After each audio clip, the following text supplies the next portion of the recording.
warahmatullahi wabarakatuh. Alhamdulillah wa sallallahu ala sayyidina Muhammad wa ala alihi wa sahbihi ajma'in, amma ba'du. Singkat,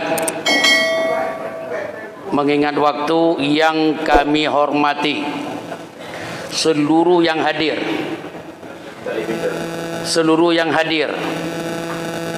baik dari SMS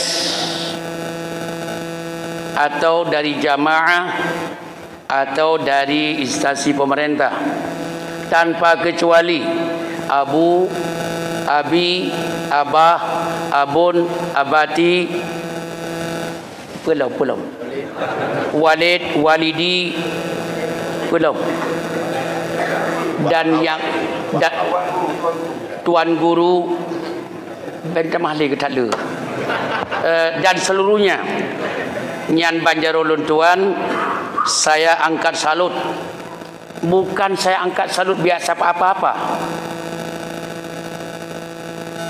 Hari ini berbicara singkat, padat. Saya minta waktu sesingkat-singkatnya, hanya 2 jam cukup. Hanya 5 minit pun dah pegah deh.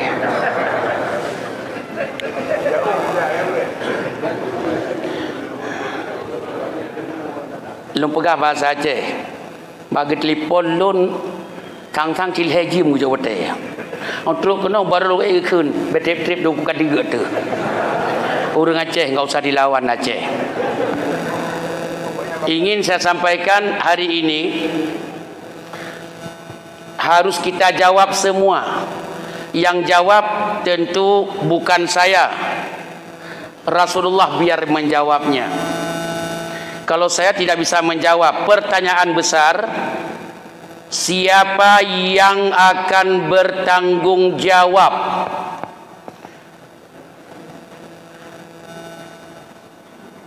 Siapa yang akan bertanggung jawab tentang kosongnya jamaah masjid-masjid seluruh Aceh? Kalau saya jalan dari Sumatera Utara Medan sampai ke Melabuh, lewat Banda Aceh ke selatan, belum ada sejarah provinsi yang lebih besar-besar masjid dan tinggi dan agung dan luas menjadi kebanggaan melebihi masjid-masjid di Aceh. Hampir belum ada. Sampai ke Jawa saya juga ikut, ke mana-mana seluruh Indonesia. Masjid Aceh, masjid yang betul-betul megah, bangunannya tinggi, tanahnya luas, dan subhanallah, tapi sayang beribu sayang, di saat kalau mau lihat salat subuh di masjid itu, persis seperti yang disampaikan oleh Abu Asnawi, tukang bang galon beda, muadzin saja belum ada. Kemudian masjid-masjid pada kosong. Hanya masjid di Aceh digunakan untuk salat Jumat saja. Pertanyaannya, siapa yang akan bertanggung jawab? Siapa yang akan bertanggung jawab? Jawaban saya sebelum Rasulullah menjawabnya lewat hadis-hadis yang sahih, saya menjawab dulu. Deng bekang di ke Allah akhirat lapor. Deng bekang di ke Allah. Mana Pak Bayu Permana? Terima kasih Pak. Mana? Oh ini kecil banget orangnya, susah ya. Selamat datang Pak. Kami bangga Bapak bersama kami. Kalau Bapak mendengar kalimat deng bekeng, kalau nggak tahu ada Abu Asnawi yang terjemah. Deng bekeng langsung terjemah berdiri kuat-kuat. Nyalam pagi terjemah. dan bekang di ke Allah, persiapkan jiwa ragamu untuk berdiri tegak di depan Allah. Di saat Allah bertanya, kenapa masjid-masjid di Aceh kosong salat berjamaah? Jawab di hadapan Allah nanti. Sebelum menjawab itu, lihat Rasulullah, panutan kita, uswah kita, qudwah kita dalam menata hidup salat berjamaah. Hadis Imam Bukhari rahimahullah, Rasulullah sallallahu alaihi wasallam mengeluarkan statement, wallazi nafsi biyadihi, demi Allah, wallazi nafsi biyadihi, kata Rasulullah, demi Allah, laqad hamamtu an amura bihatabin, saya rencana mengumpulkan kayu bakar di depan masjid, fayuhtab, dan dibakar kayu bakar itu. Nyodehem nyoken karena anak kupikon. Memang ka suka paro. Necok ju. Pajalom lo mukem nyoken uronyo nyoken nek munyo kalung tanyang nesur rame-rame. Pe jalung pegahnyo jelas. Neken beraya baca jelas. Kumpulkan kayu bakar rencana Rasulullah di depan masjid, dan beliau meminta sahabatnya untuk membakar jadi bara api besar di depan masjid. Tsumma amura bis shalah, kemudian di saat datang waktu salat, fayu'dzanu laha, tolong azan untuk salat berjamaah. Ini bukan salat Jumat. Bukan salat Jumat. Azan. Tsumma amura rajulan, kemudian diambil satu orang yang bisa menjadi imam, faya umman nasa, silakan jadi imam. Tsumma, kemudian Rasulullah tidak seikut berjamaah, ukhalifa ila rijal, keluar masjid ke lorong-lorong memeriksa siapa yang tidak salat berjamaah di saat di masjid dilakukan salat berjamaah. Ini Rasulullah yang berbicara. Kalau beliau dapat, fa uharriqa alaihim buyutahum, demi Allah rumahnya saya bakar, orang-orangnya saya bakar. Pertanyaannya, masih ragu dengan salat berjamaah di masjid?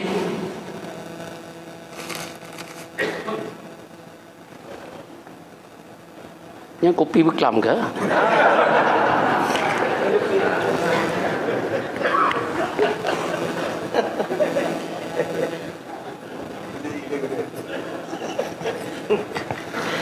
Saya akan bakar orang-orang yang tidak salat berjamaah di masjid. Kira-kira kalau Rasulullah masih hidup sekarang, berapa persen yang akan dibakar? Talelun. Perasaan prediksi saya, Pak Bayu, maaf, prediksi talelun. Baik menan hai. Bandum-bandum ke YouTube, baik menan hai. Baik gasa-gasa. Perasaan saya hanya 5% orang Aceh yang tidak dibakar oleh Rasulullah. Hanapateh, coba perhitungkan berapa orang yang salat berjamaah subuh saja. Enggak ada. Yang aneh bin ajaib, saya enggak tahu ilmu dari mana. Seorang ustaz berkoar-koar di luar, ceramahnya kemana-mana. Nyok kami mau perang, nyok perang. Nyok long siap tanpa tiket. Saya terus terang berkoar-koar kemana-mana, ceramah maulid, ceramah ini, ceramah sana. Tapi demi Allah, ustaz itu belum pernah saya lihat di masjid dia salat, padahal rumahnya at peringkut ji. Peringkut apa itu? At peringkut ji. Tahu dengan kikitong itu apa kah? Tak ada bahasa Aceh aku tahu. Sejengkal dari rumah dia sudah masjid. Berani salat di rumah. Saya tanya, Anda ustaz siapa? Anda belajar dari mana? Apakah Anda enggak baca hadis Rasulullah, riwayat Imam Bukhari, orang tidak salat berjamaah di masjid, sedangkan masjid sedang dilaksanakan berjamaah, Anda di luar, tidak ada alasan. Anda, maaf, kata Rasulullah, akan dibakar Anda dan rumah-rumahmu. Masih ragu? Nyandi ustaz. Ada banyak, tidak sedikit. Makanya saya katakan SMS ini adalah kalau boleh, kalau saya gubernur, kalau saya, tapi pada kenamin mana mungkin. Nanti kan amin, apa mungkin leh. Menyok Kementerian Agama je. Pakon, asal penting nauរឿងia mentang kajian menteri dia. Sama syarat-syarat jadi wakil presiden, syarat jadi menteri, iem. Ulang. 1. Kalau begitu, saya mengajak perkecilkan kemarahan Rasulullah. Jangan Anda memanggil kemarahan Rasulullah. Orang yang tidak salat berjamaah di masjid sedangkan memungkinkan dia lakukan, orang itu sebenarnya hukumannya orangnya dan rumahnya dibakar oleh Allah Subhanahu wa taala, dan hadis itu sahih.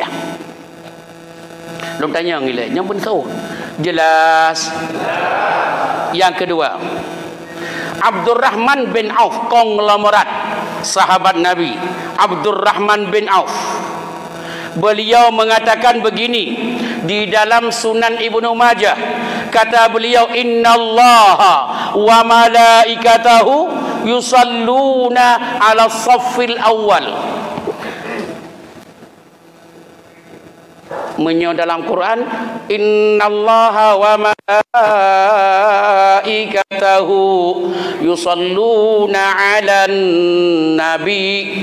Nyokan yusalluna ala saffil awal.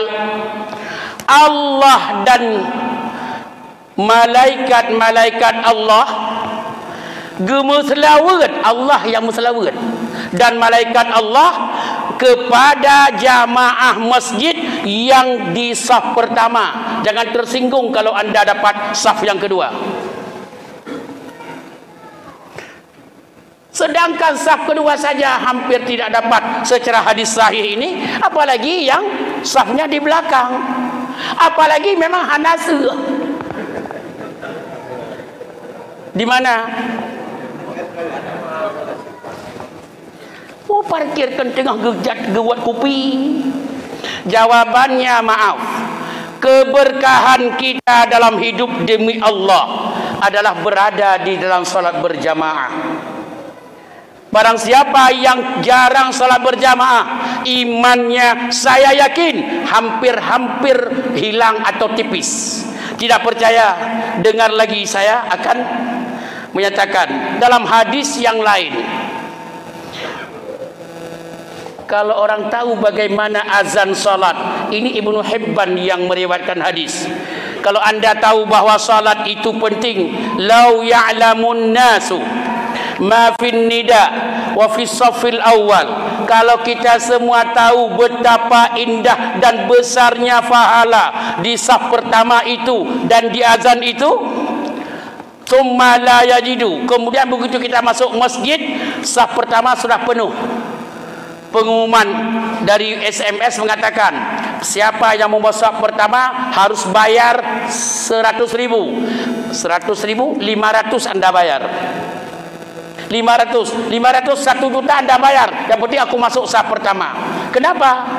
Karena kalau setelah kita salat saf pertama, setelah kita mendengar Allah dan malaikat berselawat kepada orang saf pertama, pulang dari masjid meninggal dunia, baru saja selawat dari Allah kita terima. Baru saja selawat dari malaikat kita terima, meninggal dunia. Siapa yang mengatakan di luar syurga? Demi Allah tidak mungkin di luar syurga. Innallaha wa malaikatahu yusalluna ala as-saffil awal. Allah dan malaikat berselawat kepada orang-orang saf pertama meninggal dunia. Masihkah kita ragu masuk surga?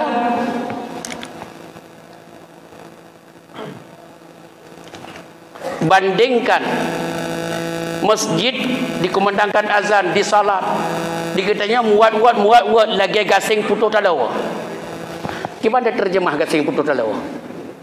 Gangsing putus tadinya ke hana ketapa yang pegah dan tepa yang dengar nampum. Walau ya'lamuna, ujung hadis itu, walau ya'lamuna ma fil atama was subhi la atauhuma walau habwan. Andai kata kalau kita tahu fadilah salat berjamaah termasuk salat subuh itu sendiri, maaf, orang di rumah sakit yang sedang diopname, orang di rumah sakit yang sedang tidak bisa jalan, diminta kepada keluarganya untuk digotong ke masjid untuk salat berjamaah sebelum dia meninggal dunia.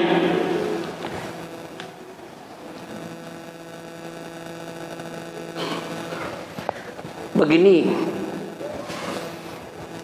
biasa kita kalau sehat datang ke masjid, begitu sakit, coba jawab, begitu sakit tidak datang. Tidak datang. Kenapa? Karena mau rencana kita meninggal dunia tanpa salat, kan? Ada rencana mau meninggal dunia tanpa ibadah. Ada rencana meninggal dunia tanpa berjamaah. Apalagi maafkan saya, orang-orang yang agak berada, orang-orang yang berada, yaitu namanya beruang.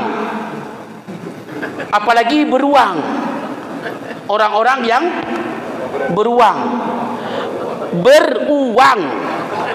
ingat pegah beruang kan himai drone kepuat kami cairinya. Beruang, orang-orang yang kaya langsung masuk rumah sakit opname.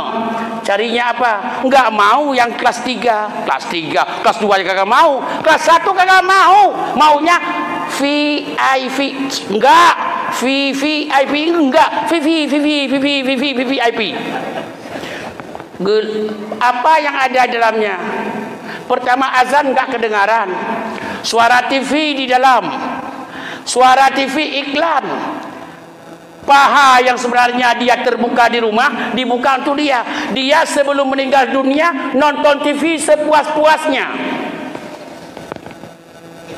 Sebelum meninggal dunia nonton TV sepuas-puasnya. Sebelum meninggal dunia dia tidak ada yang tuntun.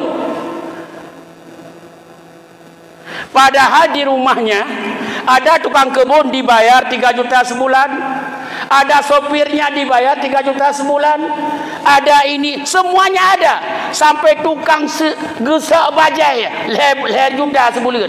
Yang enggak ada di VIP itu adalah ulama yang menata salatnya.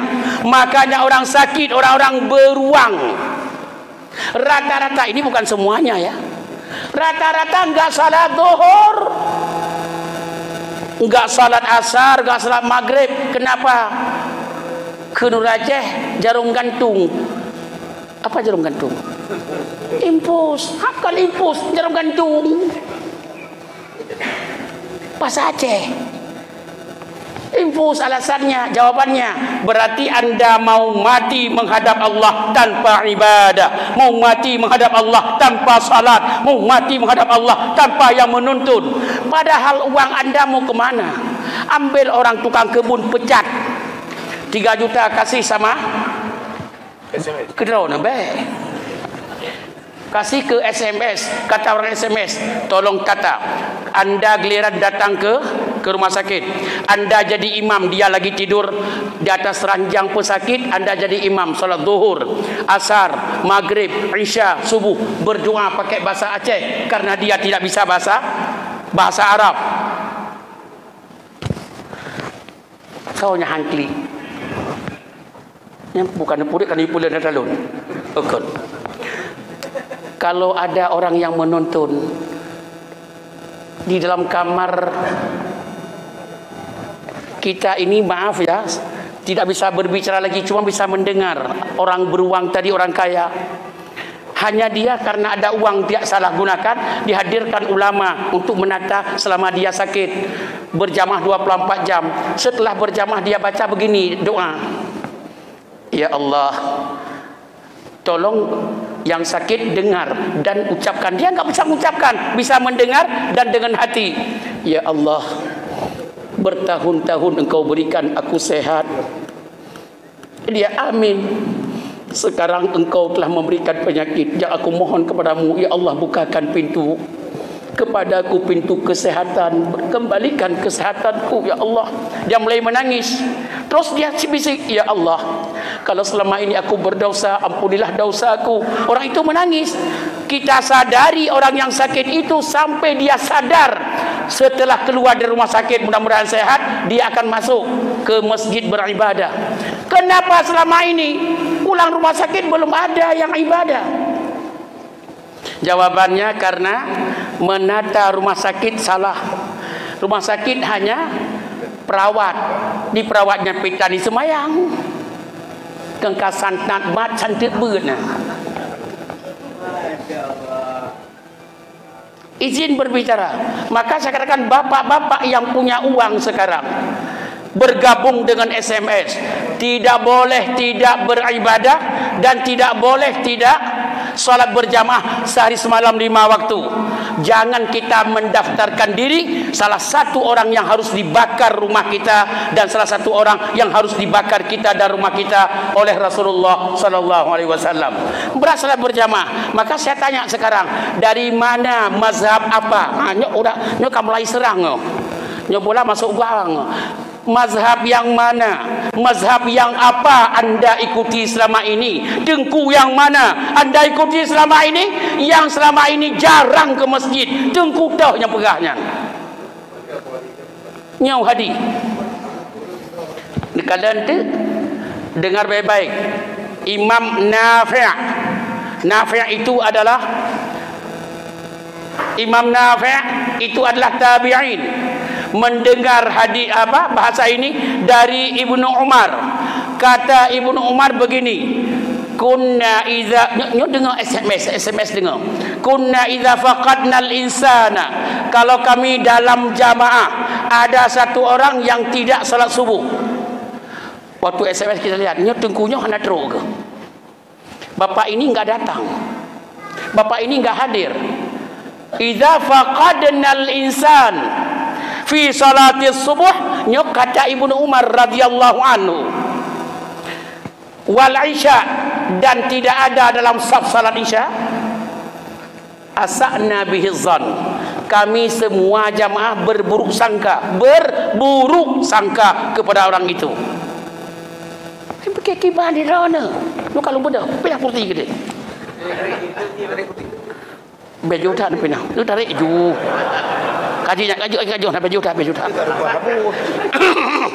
Nyok kasrio. Hanapu denging, hanapu depai perwut na. Hanong pelira. Ye, Mbak Budi ke katok gena kirim kereta hana pun tulis kali kaji hai. Gena pegah apa kaji piyo. Dengar. Nyampe lu pegah bunuh ketua lor. Nafi' tabi'in, ulama besar. Kalau hadis lewat Imam Nafi', lewat Ibnu Umar, nyan itu adalah silsilah zahabiyah. Nyan hadis hana tolawan. Gadah lewat tarik Nafi'. Dari Nafi', dari Ibnu Umar. Ini kata Ibnu Umar dari Nafi', dari Ibnu Umar, kata Ibnu Umar, idza faqadnal insana fi salatis subhi, kalau dalam salat subuh ada teman kami yang tidak hadir, salat isya juga ada teman kami yang tidak hadir berjamaah, apa asa'na bihi zanna, kami berburuk sangka kepada orang itu. Hai manusia, urang lid dunia ya, berburuk sangka. Kalau begitu tidak ada orang yang tidak, kalau ada orang yang tidak hadir salat isya, salat subuh berjamaah, kita berburuk sangka, bertele dunia. Bukan saya yang ngomong. Siapa? Ibnu Umar. Asana bihizan, atau sakit. Dalam hadis yang lain, sakit ke? Kalau sakit nggak mungkin nggak hadir ke masjid. Kenapa? Sabda Rasulullah, kalau sakit dia pasti digotong oleh temannya. Orang itu di tengah, temannya sebelah kiri kanan, digotong ke masjid biar meninggal dunia dalam saf salat. Ini bukan saya yang ngomong.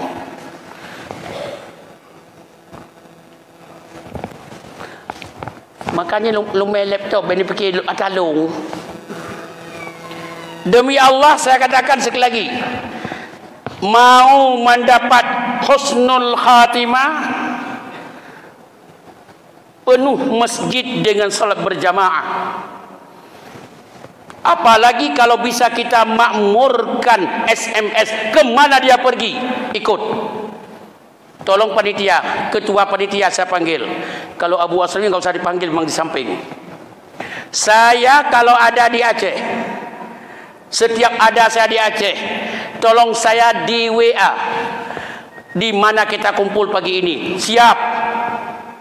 Oh, hana ceramah, hana perlaya. Kudu dengar ceramah oleh siap.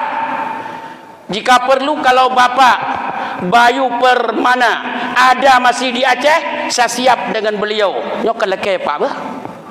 Bukan minta diantar kita berdua, enggak. Siap datang. Betul, demi Allah saya katakan. Kenapa? Karena persoalan salat subuh sangat menentukan akhiratmu. Salat isya berjamaah sangat menentukan akhiratmu. Demi Allah saya bersumpah, tidak akan ada Rasulullah mengucapkan membakar rumah, membakar orang kalau tidak hadir salat berjamaah, kecuali salat berjamaah itu perlu sekali diwujudkan dan tidak boleh ditinggalkan. Ngejawab tiga serentak jelas. Ayah-ayah, mak-mak ngejawab berserentak berhad loteng masjid jelas.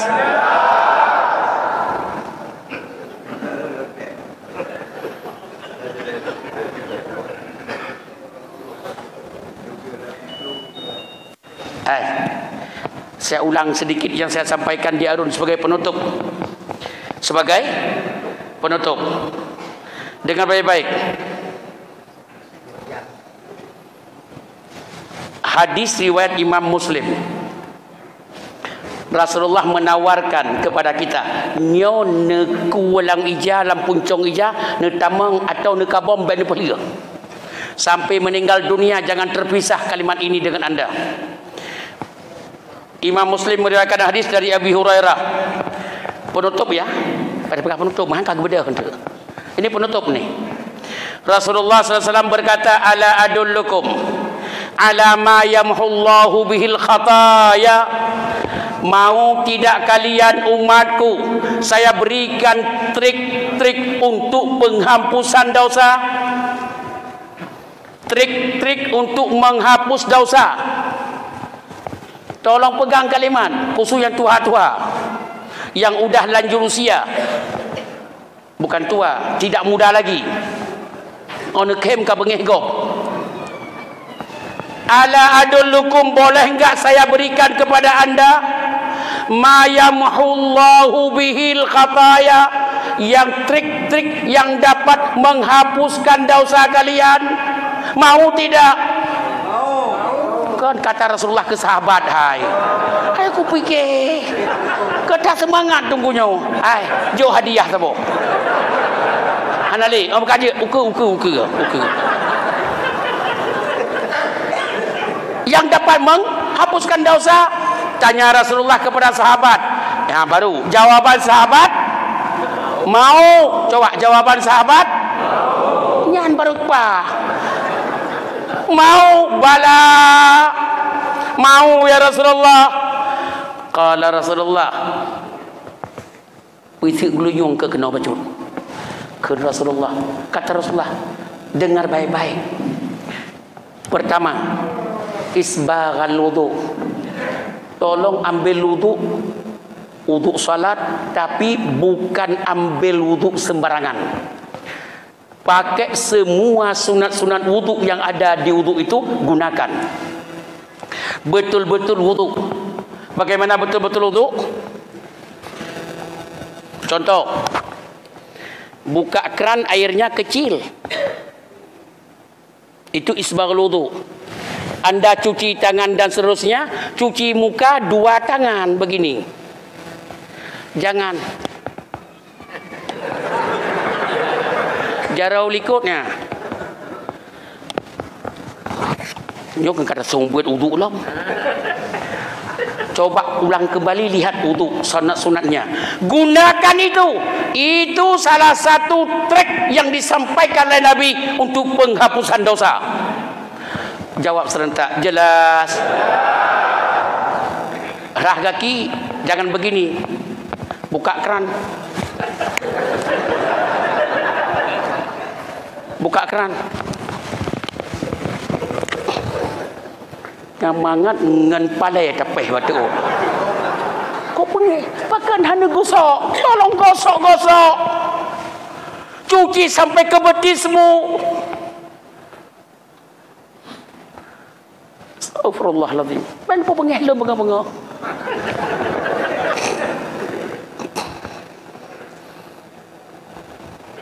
Yang kedua, trik-trik penghapusan dosa. Kasratul khuta ilal masajid. Banyaknya langkahmu ke masjid, bukan ke kedai kopi. Yang nam pelih no. Bentu oh nah nang kedai kopi. Kalang hadis kan. Kasratul khuta.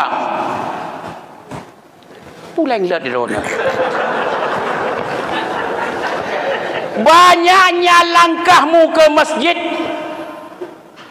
Maka demi Allah, kalau ada yang SMS meninggal dunia, kalau belum pernah absen dalam salat, demi Allah saya katakan, ini termasuk salah satu yang wajib masuk surga tanpa hisab. Amin. Amin. Kapal ulang lagi. Kalau ada orang SMS yang begitu non absen, datang setiap subuh ke masjid, tidak di sini, tidak kemana-mana, tidak pernah absen salat berjamaah, orang itu meninggal dunia. Demi Allah saya bersaksi dari akhirat. Mudah-mudahan kesaksian Allah keputusan saya diterima oleh Allah Subhanahu wa taala. Orang itu masuk surga tanpa hisab.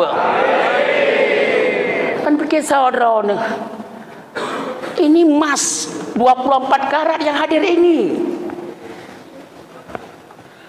Nah, pegang. Tapi ilung baru ronyo aku jak pergi. Ilung baru ronyo, yang lain urusan lain.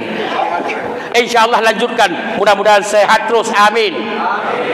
Kemudian yang selanjutnya. Berapa? Surah 2. Yang pertama tadi, wudu dengan wudu yang benar sampai sunat-sunat, jangan lupa. Itu trik untuk penghapusan dosa. Yang kedua, perbanyak langkah ke masjid untuk salat berjamaah. Sudah 2. Yang ketiga, nyo yang hek becu. Nyo hek ben pegah le dengku. Wa intizarus salah ba'da salah. Setelah anda salat maghrib di masjid, anda tidak pulang. Kenapa menunggu Isya? Malaikat pada saat itu tidak mau juga keluar, terus membimbingmu dan duduk bersamamu. Lagi ngapain anda? Anda baca Quran silakan, anda zikir silakan, anda dengar ceramah agama silakan. Yang penting setelah salat menunggu salat kedua. Ini salah satu dari 3 yang membuat dosa kita diampuni oleh Allah Subhanahu wa taala. Jawab serentak dengan semangat. Jelas. Kalau itu bisa dilakukan, kalau itu bisa dikerjakan, kalau itu bisa dipertahankan sampai keluar nyawa dari tubuhmu, saya bisa menyaksikan dirimu di hadapan Allah memberi kesaksian, ya Allah, orang ini orang tidak pernah melepaskan salat berjamaah, tidak pernah melepaskan masjid. Maka maaf, dong kritik masyarakat je becu. Kahana je don. Jeut. Saya kritik. Begitu meninggal dunia, orang yang ke masjid hanya salat Jumat saja. Nyuka bengeh lun. Ke masjid salat Jumat saja. Pegah ke gop ke atas ago, ngomongin sana ke kemari. Semua orang bangai, yang benar cuma dia doang. Pakai doang. Orang lain semua bangai, nget, tulawah. Yang benar cuma saya. Orang itu pun meninggal dunia. Kata orang imam, long tanyang badron mandum, nyo kenya urang jerah kenya urang baik nyampan keun baik mengkeleuan gejau tu masjid tantam yang na gejau ro Jumat pat baik nyan pat baik di mana baiknya Anda sudah mengeluarkan kesaksian palsu. Enggak boleh. Pakiban kagetan yang menau nazot. Ini kan orang baik dikira Allah alam. Gekeun siga teu nya cerita pura-pura, nya pura-pura ada rumah teh urang yang ja umur masjid cuma Jumat. Lu tanya ngiro nazot bah. Nya kanya orang baik. Nyan mumpu hantu paju corona. Gupi cerok dengan habis di pormo. Jawabannya tetap tidak boleh memberi kesaksian kepada orang yang tidak baik untuk mengatakan baik. Lanjut. Ilong kang tanyang, ini baik, latelun. Anta bukan dah di masjid. Dapat sak. Maaf. Ingat kalimat yang jid ada mujud takun ini orang baik takun nyan calon gedut lima laik dia di Nabi Muhammad karena hendak jam masjid. Jawabannya tidak boleh memberi kesaksian. Kalau anda mau mengatakan karena anda kenal sekali dengan orang itu dia memang orang baik, anda sendiri menurut saya orang ini orang baik, titik. Jangan anda persaksikan kepada orang lain. Jawab serentak, semangat, semangat-semangatnya. Jelas. Sekali lagi jelas. Baca doa kafaratul majlis kita keluar. Subhanakallahumma. Beraya su berculai. Subhanakallahumma wa bihamdika asyhadu an la ilaha illa anta astaghfiruka wa atubu ilaik. Semoga yang hadir hari ini adalah penghuni-penghuni syurga Allah. Semoga yang hadir hari ini meninggal dunia pada satu saat nanti adalah husnul khatimah. Semoga yang hadir ini adalah menjadi contoh dan teladan dalam masyarakat, dalam membangun kebersamaan, dalam membangun persatuan, dalam memakmurkan masjid-masjid Allah di mana saja berada. Amin. Amin. Amin. Demikianlah dan mohon maaf. Wassalamualaikum warahmatullahi wabarakatuh.